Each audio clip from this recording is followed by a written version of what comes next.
Selamat datang di CD ke-14. Hari ke-14, saya sungguh terkesan. Kita melaju dengan kecepatan tinggi.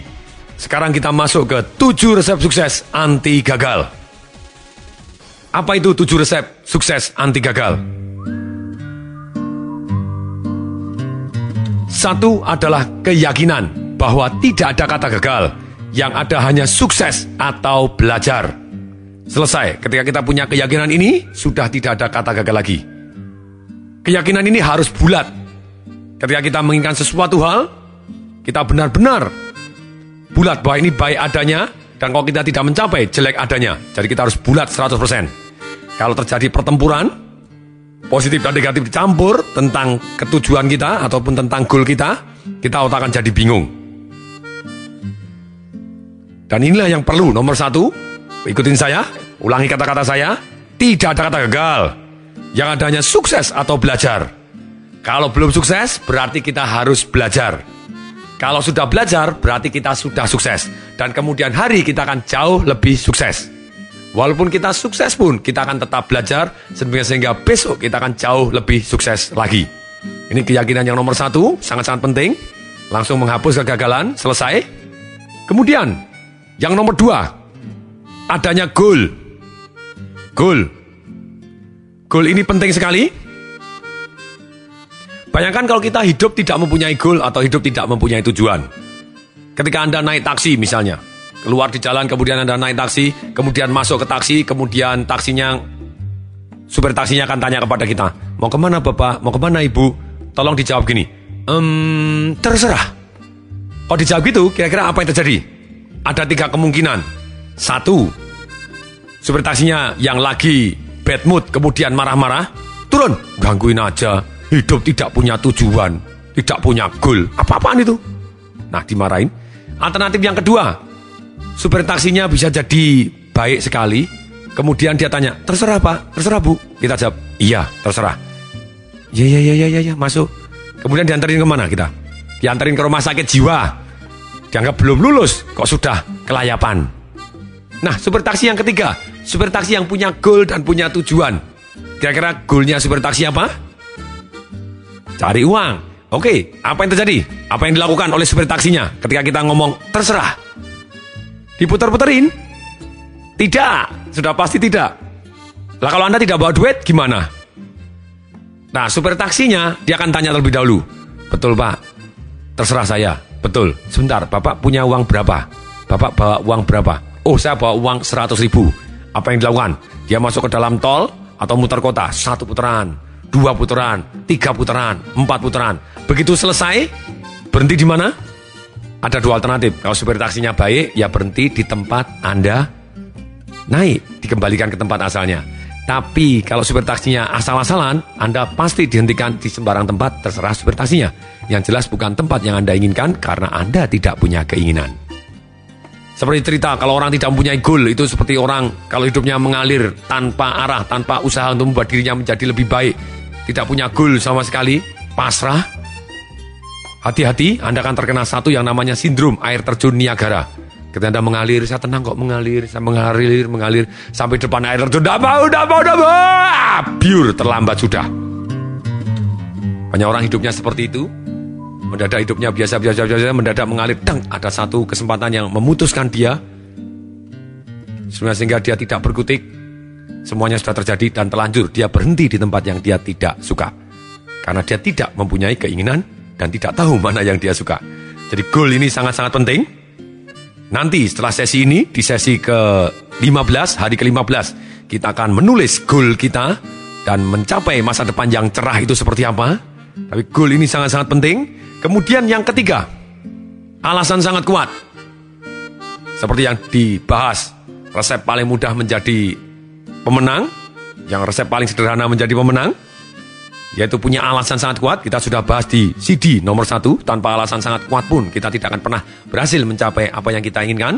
Alasan sangat kuat datangnya dari kenikmatan yang amat sangat kalau kita melakukan tindakan ataupun mencapai goal kita, dan kesengsaraan amat sangat kalau kita tidak mencapai atau tidak mengambil tindakan mengarah ke goal kita.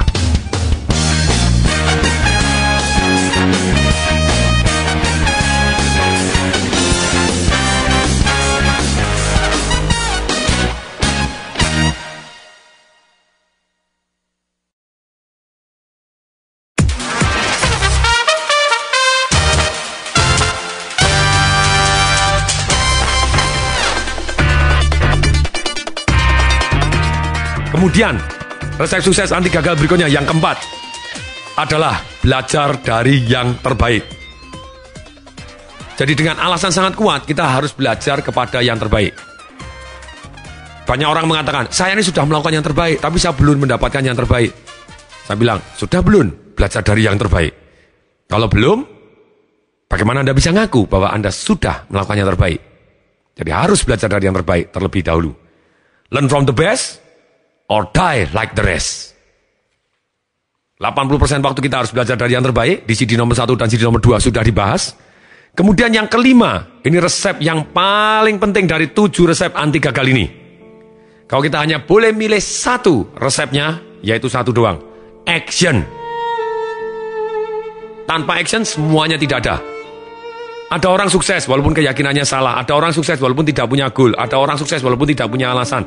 Ada orang sukses walaupun dia tidak belajar dari yang terbaik. Tapi dia sudah melakukan yang terbaik dengan sendirinya. Maka dia bisa sukses adanya. Contoh, misalnya ada di Jepang, pemain baseball. Orangnya IQ-nya di bawah 90. Tetapi dia pukulannya keras luar biasa. Dia hanya jago satu action yang keras luar biasa. Dan dia bisa mendapatkan income sekitar 4 juta US tahun. Lumayanlah untuk orang yang IQ di bawah 90 dengan penghasilan 4 juta US di awal gitu ya. Saya bisa hidup juga untuk permulaannya gitu. Nah ini actionnya memenuhi kriteria sukses dan dia akan jadi sukses adanya. Action adalah segalanya. Jadi ketika begitu banyaknya resep sukses yang kita belajar, tapi kalau disimpulkan satu, tanpanya ada action yang mengarah ke arah hasil, ya tidak akan ada terjadi apapun. Mungkin nggak terjadi, kita mendadak bisa mendapatkan apapun tanpa action.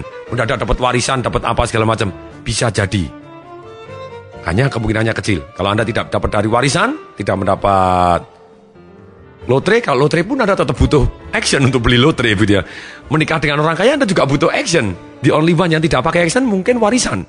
Mungkin Anda dapat warisan dari om Anda dari jauh, mendadak dapat warisan 100 miliar rupiah. Maybe. Mungkin juga, tapi kemungkinannya adalah sangat kecil. Tapi kembali lagi, action ini adalah resep sukses di antara sekian banyak resep sukses. Yang paling penting adalah action. Banyak sekali orang belajar, terus belajar, datang dari seminar ke seminar, beli CD ke CD, baca buku, tapi tidak ada actionnya. Kalau tidak ada actionnya, hasilnya nol. Oleh karena itu CD saya Life Revolution Series ini, 24 CD memang didesain untuk orang supaya mengambil action. Seketika bahkan.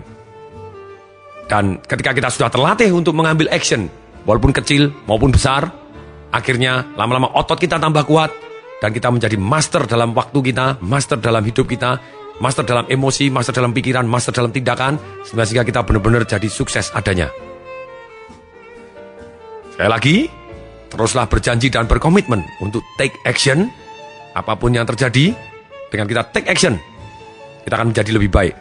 Ada orang bilang, Pak, kita kan harus belajar dulu. Yes, Anda belajar dulu. Tapi belajar harus take action. Bahkan seringkali kalau kita tidak take action, kita hanya belajar saja. Belajarnya jauh lebih lambat dibanding orang yang take action. Salah satu contoh, ketika Anda mau manah. Kemudian waktu Anda mau memanah, Anda takut luput. Anda tidak pernah melepaskan panahnya. Sebetulnya Anda sudah luput 100%. Tapi semakin cepat Anda belajar, yes, setelah belajar, kemudian Anda panah, tak, luput, Anda bisa belajar lagi, tak, luput, oh kok luput, ke kanan, kurang ke kiri. Anda sambil praktek, action, Anda bisa betulkan tindakan Anda mengarah ke arah sasaran ataupun goal Anda. Bahkan seringkali dibahas, Pak, kita kan butuh persiapan untuk take action. Seringkali kita menghakimi bahwa kita butuh persiapan dan butuh persiapan supaya sempurna. Sempurna seringkali adalah merupakan standar yang paling buruk. Perfeksionis ingin sempurna terlebih dahulu adalah standar sekali lagi yang paling buruk. Kenapa paling buruk? Karena manusia tidak mungkin sempurna. Kita bisa jadi excellent, dan kalau Anda nunggu sempurna, Anda tidak action. Dan ketika Anda tidak action, Anda tidak bisa belajar menuju perbaikan yang mengarah ke excellent. Betul, kita tetap harus bersiap-siap dan belajar dari yang terbaik. Tapi kembali lagi, Anda belajar, kasih waktu, jangka waktu tertentu, langsung take action. Anda siap-siap, kasih waktu, jangka waktu tertentu, siap dan siap, take action. Dengan take action, Anda akan jadi lebih baik dan lebih baik. Karena Anda sambil action pun, Anda bisa belajar menjadi lebih baik.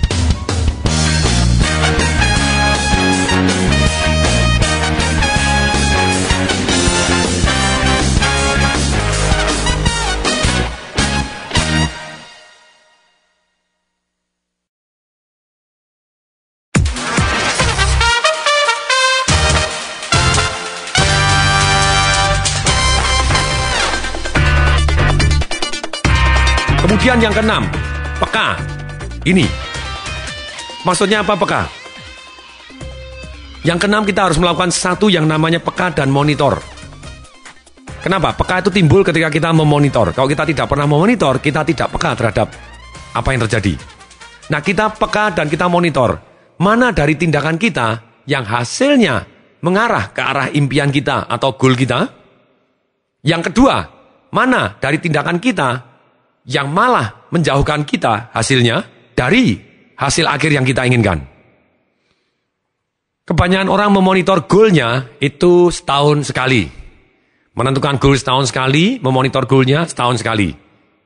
Sungguh parah, karena kemungkinan kita menyeleweng dari goal kita karena kita tidak pernah memonitor, kemungkinan kita sampai di goal kita adalah sangat-sangat kecil. Seperti pesawat terbang.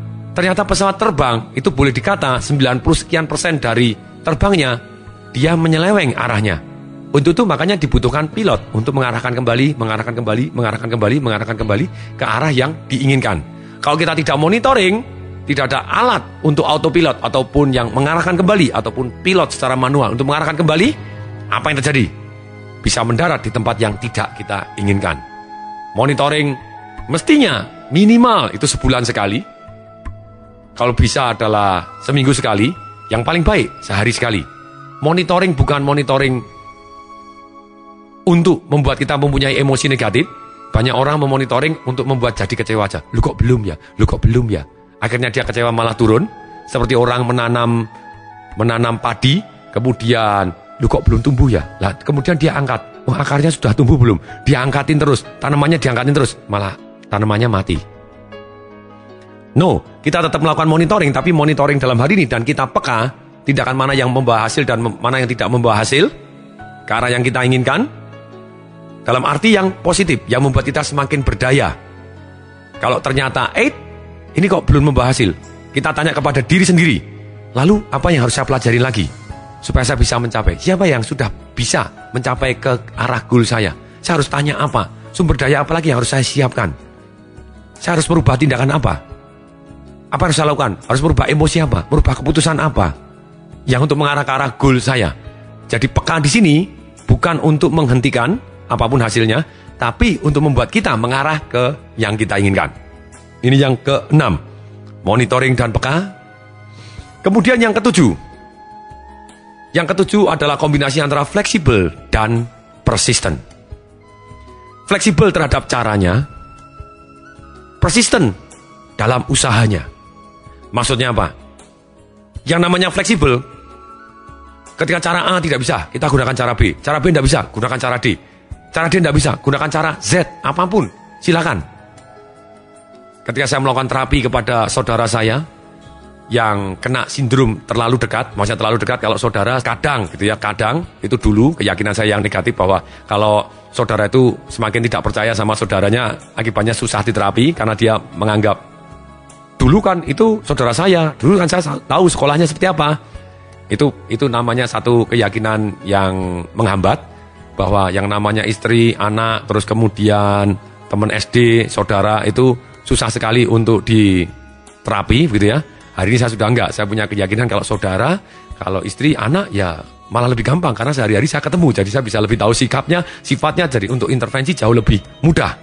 Tapi pada waktu itu saya masih punya keyakinan yang salah gitu ya. Ketika saya, wah saudara berarti susah diterapi nih, walaupun dia butuh, ketika dia trauma apa segala macam. Sebenarnya saya tidak begitu suka dengan satu yang namanya obat-obatan. Tapi ketika saudara saya tadi sudah mulai minum pil koplo, lulak-lolok, terus kemudian minum bir, kemudian mulai gini negatif. Sedangkan saya terapi, karena beda kota, jadi tidak ada waktu, dia tidak meluangkan waktu untuk saya tidak meluangkan waktu untuk dia. Tapi saya bilang, bahwa segala cara harus dilakukan. Saya fleksibel kok caranya. Makanya saya kirim saudara saya tersebut ke dokter ahli jiwa profesor, salah satu teman baik saya, dan akhirnya dikasih obat juga, kenapa tidak? Walaupun sebetulnya saya sangat-sangat tidak suka, tapi hasilnya lumayan juga. Dari obat tadi membawa jembatan, akhirnya saudara saya mau saya terapi dan mau datang ke Jakarta, dan hasilnya sangat-sangat bagus, jauh lebih baik hari ini. Itu adalah satu kemenangan yang luar biasa, karena saudara sendiri itu adalah salah satu kebahagiaan yang paling dalam ketika kita bisa membantu saudara kita sembuh dari trauma, sembuh dari kebiasaan buruknya, dan segala macam. Ini fleksibel. Sedangkan persisten dalam usaha, caranya boleh cara apapun, tapi usahanya tetap harus usaha. Persisten dalam mengejar goalnya. Tidak ada satupun resep di dunia yang bisa menggantikan satu yang namanya persistensi. Bukan kreativitas, bukan gelar, bukan kemudahan, bukan kekayaan. Persistensi. Luar biasa. Karena banyak sekali orang yang gelarnya tinggi, kalau dia tidak persisten, makanya dia juga banyak orang yang tidak berhasil. Orang yang kreatif, tapi dia tidak persisten, akhirnya juga tidak berhasil. Persisten adalah salah satu resep yang sangat-sangat penting di dalam 7 resep sukses anti gagal. Persis seperti kita kalau punya anak, kemudian anak umur 10 bulan mau ke 12 bulan ketika dia mulai belajar jalan. Ketika anak tadi mau berdiri, kemudian dia mau jalan, kemudian jatuh. Kita ngomong apa kepada anaknya? Kita ngomong bangun lagi. Tentu saja gitu ya. Kemudian ketika dia jatuh lagi, kita ngomong bangun lagi. Ketika jatuh lagi, kita ngomong gimana? Bangun lagi. Resep ajaib. Saya mau tanya, sampai kapan kita akan berhenti ngomong bangun lagi? Pertanyaan yang bodoh. Sudah pasti ya sampai dia bisa jalan. Nah, inilah adalah salah satu resep baik untuk menjadi sukses di bidang apapun. Jatuh, bangun lagi. Jatuh, bangun lagi. Belajar lagi, cari orang yang lebih sukses lagi. Praktek lagi. Tangguh. Coba bayangkan, kalau seorang penjual, begitu dia ditolak sekali, kemudian ditolak 2 kali, ditolak 3 kali, terus kemudian dia ngomong, aku memang tidak berbakat jualan. Kalau kita sudah mempunyai goal, winner never quit, quitter never win. Pemenang tidak keluar, tidak menyerah. Orang yang pecundang, dia menyerah. Orang yang menyerah, ya tidak akan menang. Nah kemudian, ini penting, bayangkan kalau misalnya bayi, ketika dia jatuh sekali, kemudian dia, berdiri lagi. Jatuh kedua kali, kemudian dia berdiri lagi. Jatuh ketiga kali, kemudian dia ngomong sama diri sendiri, aku kelihatannya tidak berbakat jalan nih. Celaka, bayinya sudah pasti tidak akan ada jalan gitu ya. Karena kita tahu persis bahwa fleksibel ini sangat-sangat penting. Caranya dirubah. Tapi kita harus tetap persisten menuju ke arah goal yang kita impikan. Nah, sekarang kita sampailah ke tugas di hari ke-14 ini, yaitu 1. Tulis area di mana Anda selama ini belum cukup bagus. Bukan berarti dengan menulis ini Anda akan jadi tertekan. No, karena Anda punya keyakinan bahwa tidak ada kata gagal, yang adanya sukses atau belajar.